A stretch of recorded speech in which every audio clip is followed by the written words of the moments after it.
너희는 유혹의 욕심을 따라 썩어져가는 구습을 쫓는 옛사람을 벗어버리고 오직 심령으로 새롭게 되어 하나님을 따라 의와 진리의 거룩함으로 지으심을 받은 새 사람을 입으라. 아멘.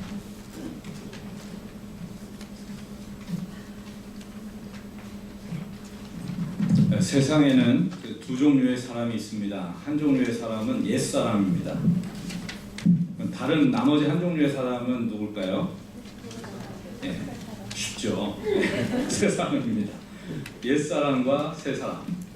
새사람이 되는 길은 여러분 잘 아시다시피 복음을 듣고 예수 그리스도를 자신의 구주로 시인하고 마음으로 믿고 영접하면 새사람이 되죠. 그 가운데 나타나는 일이 어떤 일입니까? 옛사람에 대해서 자신의 죄를 회개하고 예수님을 영접하게 되는 것입니다. 근데 이렇게 새사람이 되면 놀라운 변화가 있죠.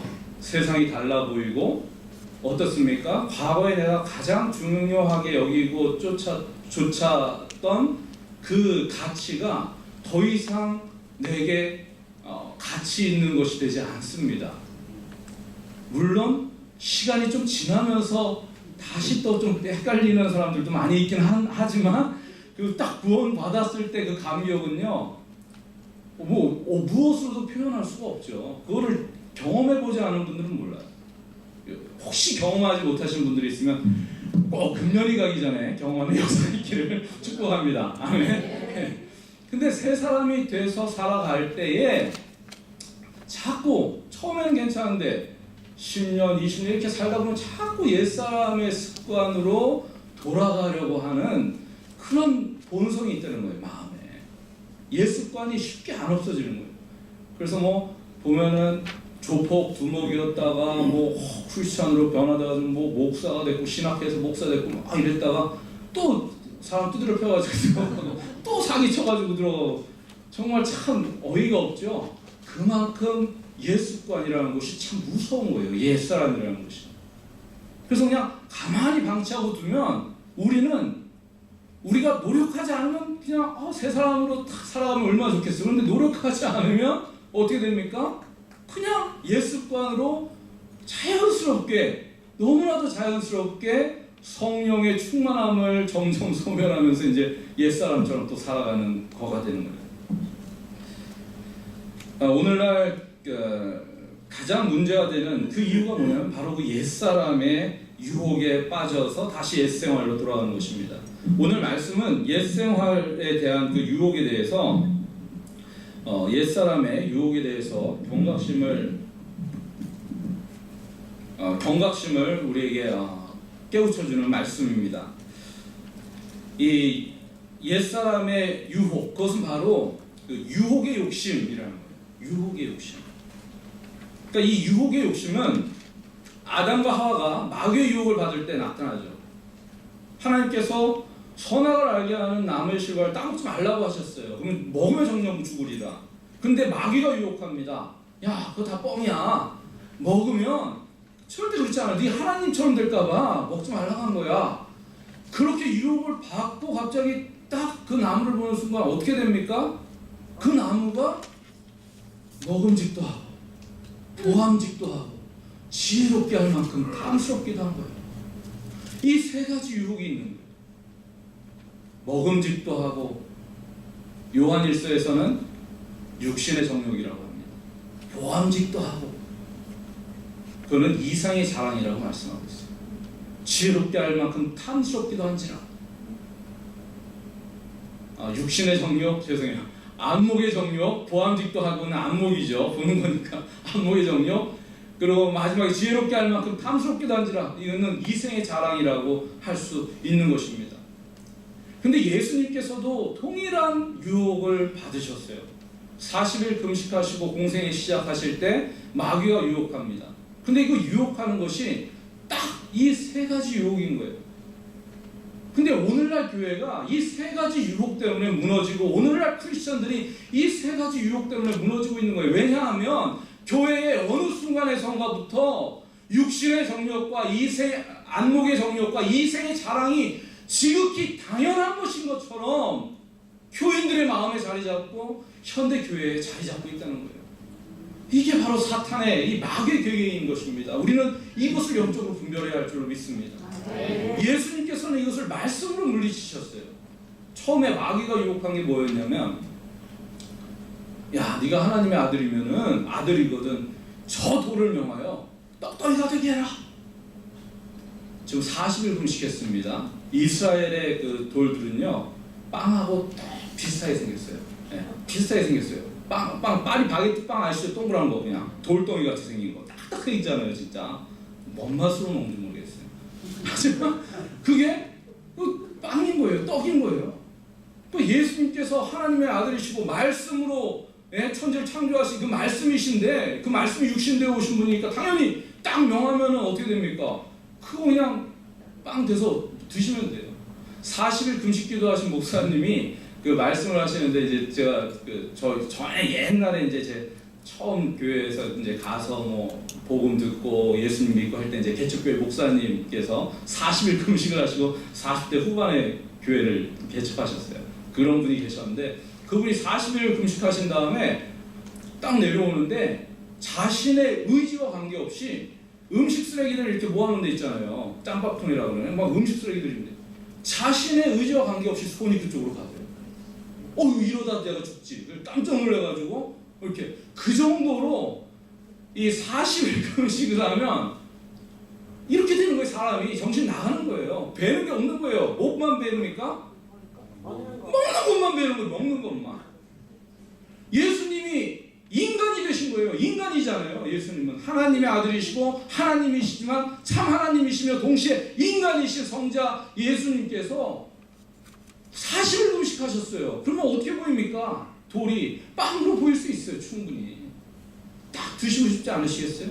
마귀가 그걸 딱 가장 약한 걸 딱 이렇게 하는 거예요. 근데 예수님께서 사람이 떡으로만 살 것이 아니라 하나님의 입으로 나오는 모든 말씀으로 살 것이라고 말씀으로 그것을 받아치신 거예요. 놀라운 사실은요, 사람이 떡으로 살지 말고 하나님 말씀으로 살아라, 이게 아니에요. 떡으로만 살 것이 아니라는 거예요. 그런데 세상 사람들은 떡으로만 살 수 있다고 믿고 있는 거예요. 그러니까 배는 게 없는 거예요. 그것만 배는 거예요, 눈에는. 그런데 크리스찬들에게도 어느 순간에서부터인가 그것만 배는 거예요. 먹는 것만.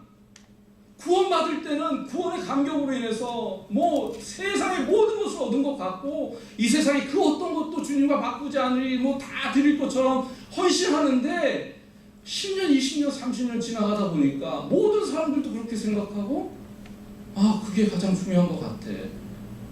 그걸 의지해야 될 것 같아. 돈이 없으면 당장 굶어 죽을 것 같고, 그게 없으면 모든 것을 잃을 것 같은 불안감에 사로잡게 된다는 것입니다. 근데 놀라운 사실은 떡으로만 살 것이 아니라 하나님의 입으로 나오는 모든 말씀. 그러니까 그것이 필요 없다가 아니라 필요한데, 그것만으로만 살 것처럼 살지 말고 제발 영적으로 영의 눈을 열어 하나님의 입으로 나오는 그 말씀으로 우리 영원히 살 수 있다는 것을 깨달으라고 주시는 말씀인 줄 믿습니다.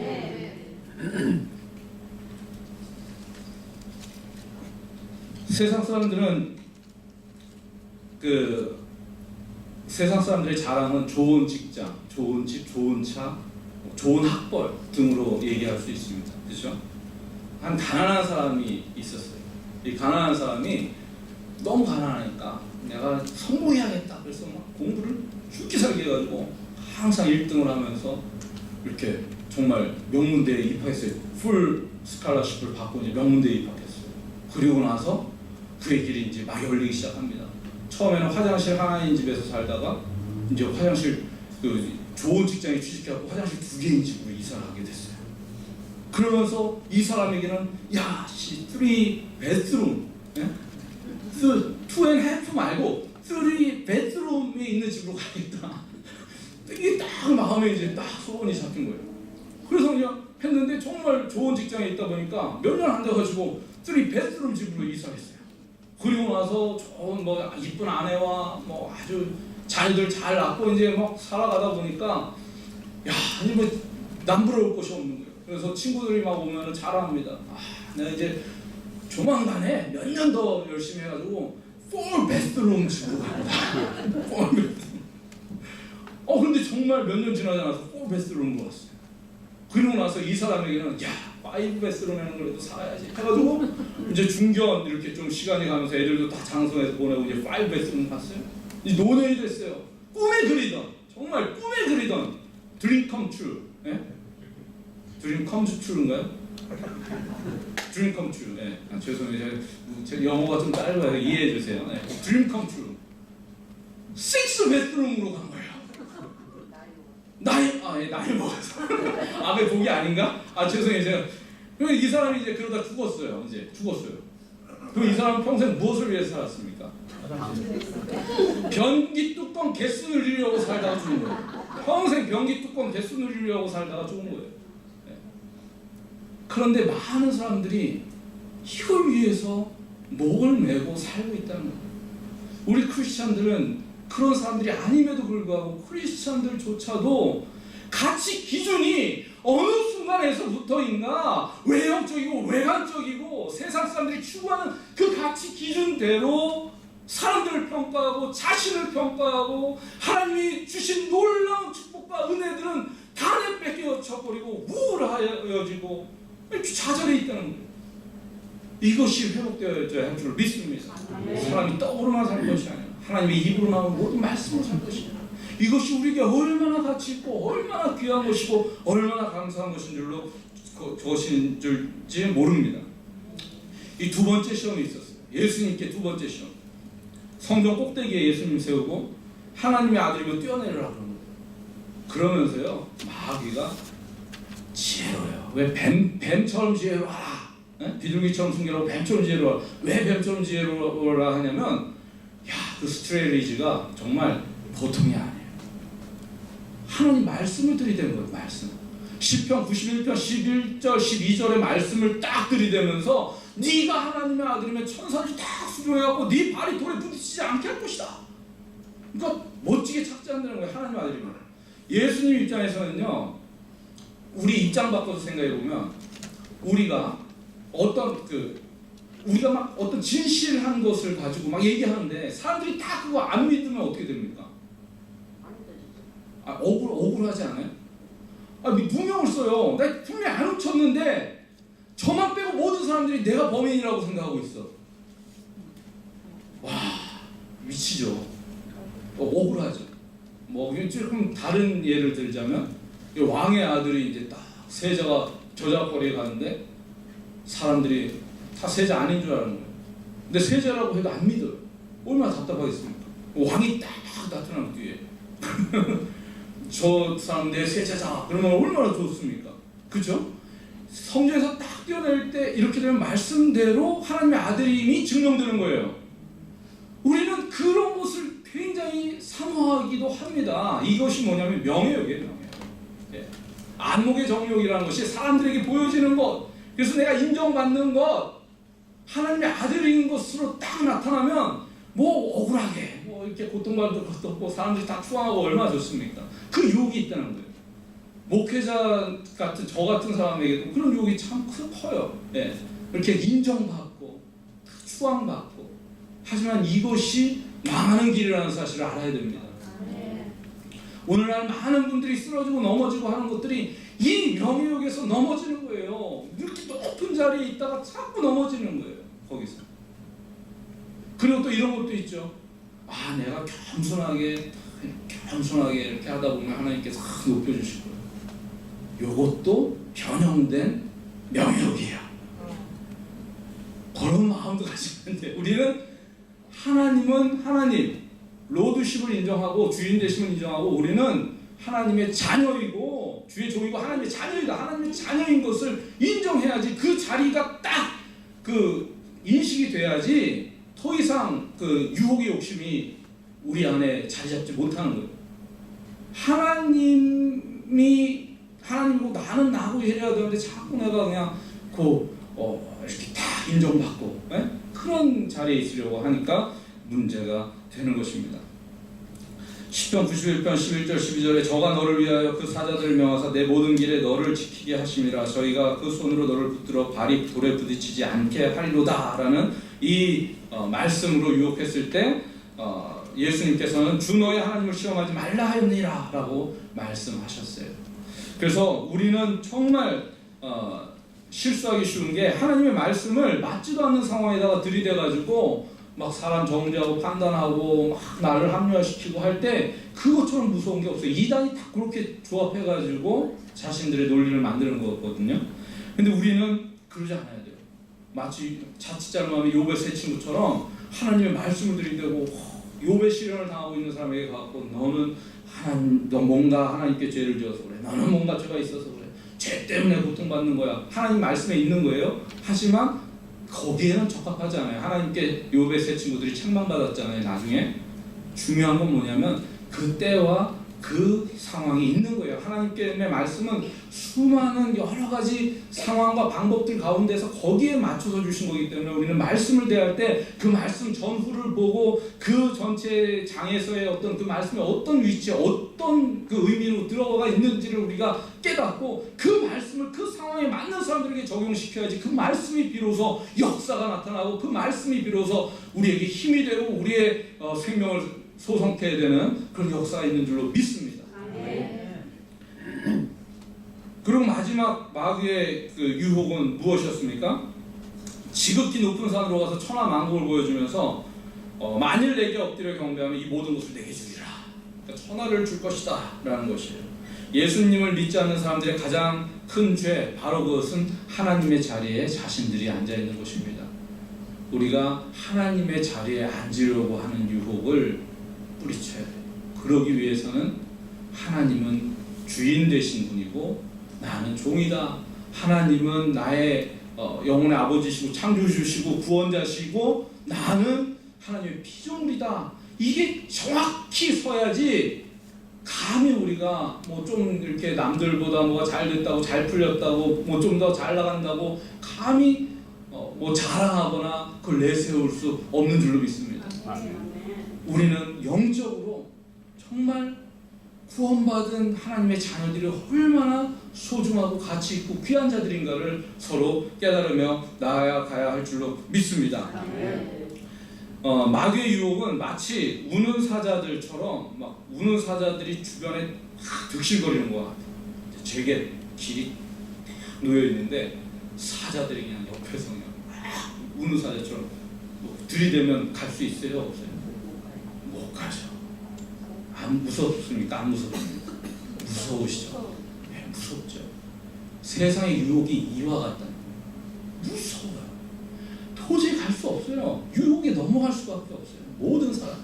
그런데 영의 눈으로 자세히 보면 그 길 양쪽 사이에 투명하고 사자가 감히 뭐 뚫지도 못하고 넘어올 수도 없는 투명한 벽이 있는 것 같아서 그 벽을 인식하는 순간 우리는 자연스럽게 편하게 갈 수 있어요. 그 길을. 그 유혹이 더 이상 우리에게 유혹이 되지 않는 것입니다. 근데 세상의 유혹은 이와 같고 마귀는 우리를 이렇게 너 그거 아니면은 죽어. 너 안 돼. 라고 유혹을 하고 있는 거예요. 그래서 그 길을 갈 때 우리가 영의 눈으로 하나님 말씀 가운데서 그러한 유혹들을 분별하고 깨달을 수 있어야 할 줄로 믿습니다. 우리는 야고보서 2장 17절에 보니까 이 세상도 그 정욕도 지나가되라고 말씀합니다. 이 세상에 있는 모든 것은 지나간다는 말입니다. 그런데 세상은 자꾸 우리를 미혹합니다. 우리로 하여금 우리 육체의 정욕과 우리 눈으로 보는 것의 정욕과 우리가 인생에서 소유한 것들을 자랑하면서 살아가는 것이 가장 가치 있는 것처럼 착각하게 만듭니다. 이러한 것들이 그리고 마치 영원히 있을 것처럼 우리를 속입니다. 그래서 우리는 그것들을 의지하는 경우가 많습니다. 그리고 그러한 것들이 채워져야지 비로소 만족해하고 평안을 누리는 사람들이 많습니다. 그런데 그것이 영원하지 않다는 그것을 깨닫거나 인식하기도 하지만 마귀의 유혹을 우리가 쉽게 뿌리치지 못할 때가 많습니다. 사람들은 뭐 죽을 때까지 자녀들에게 재산 물려주지 마라 이런 얘기해요. 왜? 물려주고 나면 안 찾아온다. 얼마나 비극적인 말도 안 되는 얘기죠. 근데 한국에서 공공연하게 그런 얘기들 많이 하세요. 혹시 상처되셨나요? 저만 아는 얘기였나요? 죄송해요. 그런 얘기들이 한국에서 많이 있더라고요. 네, 많이 있더라고요. 근데 우리 크리스천들은 어떤 사람들입니까? 그런 거 아니잖아요. 부모님이 많이 가지셨나 안 가지셨나 그거는 우리에게 중요하지 않잖아요. 무엇이 중요합니까? 하나님의 자녀로서 부모님을 공경하고 부모님께 효도하고 정말 부모님을 사랑하면서 잘 섬기는 것이 자녀의 도리기에 찾아가야지 맞죠. 그게 크리스찬이잖아요. 세상 사람들이 이해할 수 없지만 크리스찬들은 그렇게 살 수 있는 사람들인 거예요. 왜? 이 유혹의 욕심이 더 이상 우리에게 욕심으로 있지 않기 때문에 가능한 줄로 믿습니다. 하지만 이 유혹의 욕심이 자리 잡은 사람들은 그렇게 못 살아간다는 게 문제인 거예요. 그래서 우리가 항상 이 유혹의 욕심이 우리 안에 자연스럽게 스며들 수 있기 때문에 늘 말씀 안에서 깨어서 성령께 인도함을 받으며 성령을 구하며 성령께서 인도해 주시기를 원하며 나아가야 할 줄로 믿습니다. 마태복음 6장 24절과 디모데전서 6장 10절에 이렇게 말씀합니다. 마태복음 6장 24절에 한 사람이 두 주인을 섬기지 못할 것이니 혹 이를 미워하고 저를 사랑하거나 혹 이를 중히 여기고 저를 경히 여김이라. 너희가 하나님과 재물을 겸하여 섬기지 못하느니라. 그러니까 우리에게 주어진 것 이것이 다인 것처럼 생각하게 만드는 이 물질의 문제, 돈의 문제, 뭐 여러 가지 유혹의 문제들 이러한 것들을 우리가 주인 대신 하나님만 온전히 섬기고 나아간다면 우리가 그러한 것들을 물리치며 나아갈 수 있는 줄로 믿습니다. 우리 눈에 보여지는 것들은 신기루 같은 것이 많습니다. 진짜인 것 같지만 가짜인 것이 많고 영적인 착시현상으로 잘못 보일 때도 있습니다. 식당가에 가시면 여러분 그 유명한 식당 아셔요? 신당동 가면 뭐가 유명하죠? 떡볶이. 네, 신당동 원조 할머니 떡볶이죠. 예. 근데 그 신당동에 가면 원조가 몇 개나 될까요? 네, 간판에 10개가 아니라 몇 개인지는 안 써봤지만 다 원조라고 써놨어요. 원조, 참 원조, 진짜 원조, 뭔 원조, 다 할머니. 예. 근데 화려하고 막 대단한 식당일수록 어떻습니까? 원조가 아닐 가능성이 높아요. 원조는 허름한 곳에 이렇게 대를 이어서 이렇게 하는 경우가 많습니다. 근데 자꾸 이렇게 외관적인 것으로 현혹해가지고 그게 원조인 것처럼 따라가는 경우가 많은데 우리가 그러한 것들을 깨달아야 되는 거예요. 진정한 원조. 그러니까 이 짝퉁이 많다는 거는 그만큼 가치 있다는 거예요. 가치가 있기 때문에 짝퉁이 많은 것입니다. 우리가 하나님의 뜻대로 살려고 할 때 하나님의 그 진리 그것이 너무나도 가치 있고 너무나도 중요한 거기 때문에 온갖 짝퉁이가 막 판을 치는 거예요. 온갖 이단들이 막 나타나는 거고. 그러니까 우리가 그것을 잃지 않아야 할 줄로 믿습니다. 그 길이 바로 진리의 길이요 그 좁은 길이 생명의 길입니다. 하나님의 말씀을 통해 하나님의 뜻을 깨닫고 바른 길로 가려고 할 때 우리는 더 이상 그 육신의 정욕과 이생의 사랑, 안목의 정욕과 이생의 사랑이 더 이상 우리에게 유혹이 되지 않는 줄로 믿습니다. 추운 겨울 저녁에 영국 런던의 그 한 시내의 악기점에서 홈리스 같은 사람이 이제 바이올린 하나를 들고 왔어요. 들고 와서 자신이 좀 당장 너무 며칠 굶어갖고 너무 힘들다.